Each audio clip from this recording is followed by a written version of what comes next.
ملک کے پہلے منتخب وزیر اعظم ذوالفقار علی بھٹو نے دوران قید جیل سے لکھے گئے اپنے آخری خط میں سانحہ مشرقی پاکستان میں جنرل یحییٰ خان اور اس کی فوجی جنتا کے منفی کردار کا کھل کر پوسٹ مارٹم کیا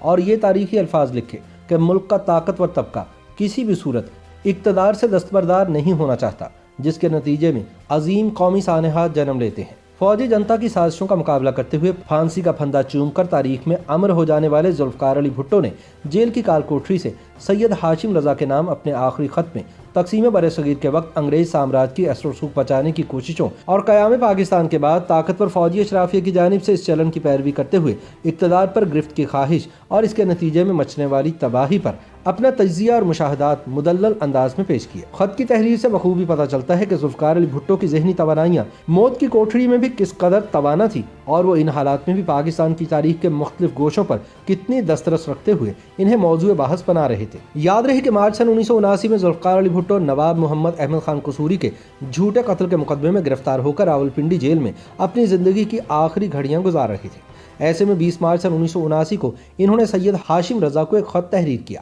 ان دنوں ڈاؤن کراچی میں لارڈ ماؤنٹ بیٹن اور سید ہاشم رضا کی خط و کتابت کا ایک سلسلہ چھپ رہا تھا۔ یہ سلسلہ ذوالفقار علی بھٹو کے مطالعے سے بھی گزر رہا تھا۔ وہ سید ہاشم رضا کے پرانے واقف کار بھی تھے، اس لیے انہوں نے اس خط و کتابت کے تعلق سے سید ہاشم رضا کو انگریزی زبان میں خط تحریر کیا۔ یہ بھٹو کا غالباً آخری خط ہے جو انہوں نے لکھ کر اپنی اہلیہ نصرت بھٹو کے حوالے کیا تاکہ وہ اسے کراچی میں مقیم سید ہاشم رضا تک پہنچا سکے۔ بدقسمتی سے وہ سوٹ کیس جس میں خط رکھا گیا تھا کراچی ایئرپورٹ پر سامان سے چوری ہو گیا اور یہ خط سید ہاشم رضا تک بر وقت نہ پہنچ سکا۔ تاہم بہت برسوں بعد بھٹو کے خط کی کاربن کاپی بے نظیر بھٹو کو ملی تو انہوں نے اسے ہاشم رضا کو بھجوا دیا، جنہوں نے اس انگریزی خط کا متن اپنی خود نوشت ہماری منزل میں شامل کیا جو سن 1991 میں شائع ہوئی۔ سید ہاشم رضا کو میرے عزیز پکارتے ہوئے بھٹو صاحب لکھتے ہیں کہ یادوں کے شکستہ آئینے میں ایک ایسے دور کے بارے میں آپ کی بھرپور دلچسپی نے میرے دل میں آپ کا احترام بڑھا دیا ہے جو ایک اور ہی دنیا کا زمانہ لگتا ہے۔ موت کی مختصر سی کوٹری کی تنہائی میں میں نے ان معاملات اور دیگر بہت سے معاملات کے بارے میں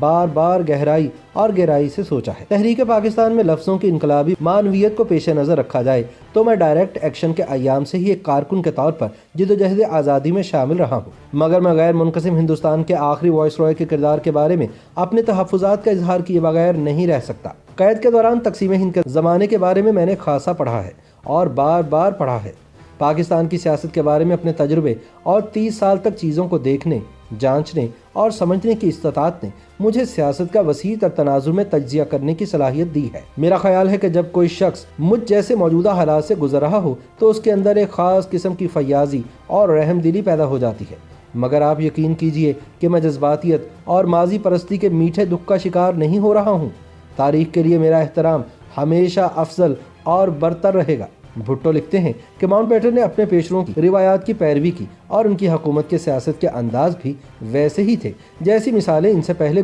گزر جانے والے حکمرانوں نے چھوڑی تھی۔ اس معاملے میں انہیں کوئی استثناء حاصل نہیں اور بشمول ایڈن کوئی بھی ہوتا وہ یکساں طور پر متنازع بھی ضرور ہوتا۔ لارڈ ماؤنٹ بیٹن منقسم ہندوستان کے پہلے گورنر جنرل کہلائے جا سکتے ہیں، مگر وہ غیر منقسم ہندوستان کے آخری وائس رائے تھے۔ وہ نہ مسلمان تھے اور نہ ہندو۔ انہیں تاج برطانیہ نے ایک ذمہ داری سونپی تھی اور یہ ذمہ داری ہندوستان میں برطانوی سلطنت کے خاتمے کے بعد بھی انجام دی جاتی رہی۔ بھٹو لکھتے ہیں کہ تقسیم اور آزادی کے بعد ہم نے کم از کم 2 مرتبہ اپنے ملک پاکستان میں یہ دیکھا کہ ایک مسلط شدہ طاقت یا اجنبی طاقت نے انتقال اقتدار کے وقت اقتدار کو اپنے پاس رکھنے کے لیے بہت لیت و لال سے کام لیا۔ میں وثوق سے کہتا ہوں کہ مشرقی اور مغربی پاکستان کو مزید طویل عرصے کے لیے متحد رکھے جانے کے مواقع موجود تھے۔ اگر جنرل یحییٰ خان کی فوجی ڈکٹیٹرشپ نے سن 1970-71 میں مجیب الرحمان اور مجھے اقتدار کی منتقلی کے سلسلے میں سیاسی داؤ پیچ نہ کھیلے ہوتے، یحییٰ خان نے اپنے لیے اور فوج کو اقتدار میں پوزیشن دلوانے کی خاطر اقتدار کی منتقلی میں فریب دیے۔ میرا یہ بیان تعصب پر مبنی نہیں ہے بلکہ اس نظریے کو حمود الرحمان کمیشن رپورٹ میں ظاہر کیا گیا ہے۔ دکھ سے کہنا پڑتا ہے کہ آج کل پاکستان میں ایک بار پھر یہی شرمناک کھیل کھیلا جا رہا ہے، صرف اس فرق کے ساتھ کہ یہ آج زیادہ سنگدلانہ اور ظالمانہ طریقے سے جاری ہے۔ چنانچہ میں اتنا زیادہ مضطرب اور پریشان ہوں کہ ہمارے اس نازک اتحاد کا انجام کیا ہوگا۔ بھٹو لکھتے ہیں کہ ہمارے ساتھ بھی کچھ خامیاں تھیں، ہم غلط فہمی کا شکار ہو کر